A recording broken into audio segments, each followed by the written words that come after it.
국민의힘 대선 주자인 윤석열 전 검찰총장.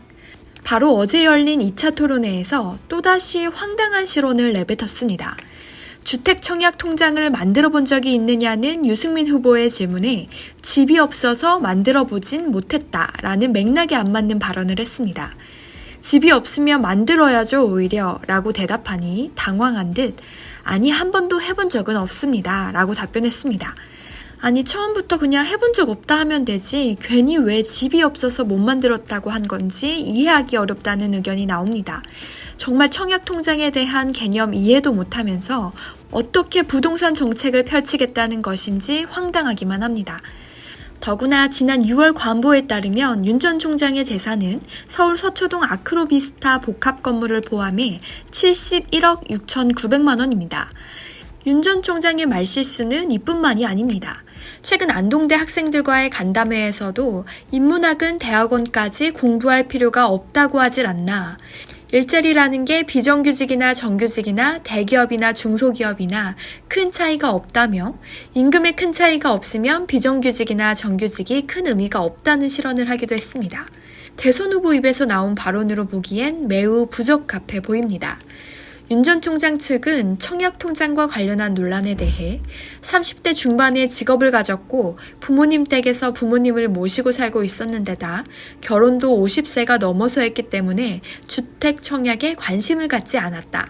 직업상 여러 지역으로 빈번히 이사를 다녀야 해서 청약통장 혜택을 받기도 어려웠는데 그런 취지로 말씀드린 것이라고 해명했습니다. 어찌됐던 대선 후보가 되도록 청약통장이 뭔지는 몰랐다라고 말하고 있는 것 같습니다. 최근에는 같은 당의 유승민 전 의원의 공약을 똑같이 베꼈다는 지적이 나오면서 윤석열과 복사기 브랜드 신도리코의 합성어인 윤도리코라는 별명까지 생겼습니다.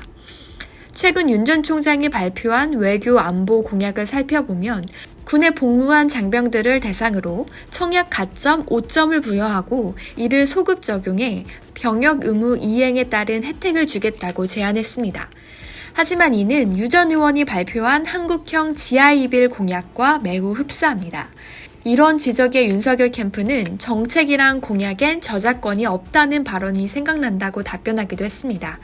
홍준표 의원은 이러한 윤 전 총장에 대해 공약이 자기의 생각이 아니고 참모들이 만들어준 공약을 발표만 하니까 문제다라고 비판했습니다.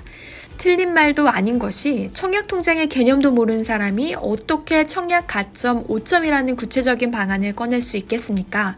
너무나 준비 없이 정치판에 뛰어든 느낌이 물씬 풍깁니다. 이재명 캠프의 대변인인 김남국 의원은 2021년 업그레이드된 박근혜가 나타날 줄은 몰랐다며 집이 없어 주택 청약 통장을 만들어 본 적이 없다는 발언을 듣고 생각이 바르지 못함의 문제가 아니라 아예 생각 없음의 문제라는 것을 알았다. 도대체 청약 통장도 모르면서 본인이 나와서 읽고 있는 부동산 공약을 과연 이해하고 있을까? 그냥 한글이니까 읽는 수준인 것 같다고 꼬집었습니다. 같은 실수가 계속된다면 그 실수는 더 이상 실수가 아니라 그 사람의 실력이라고 볼 수밖에 없습니다. 윤 전 총장의 실수가 여기서 멈출까요? 아니면 계속돼 결국 밑바닥을 드러내게 될까요? 시청해주셔서 감사합니다.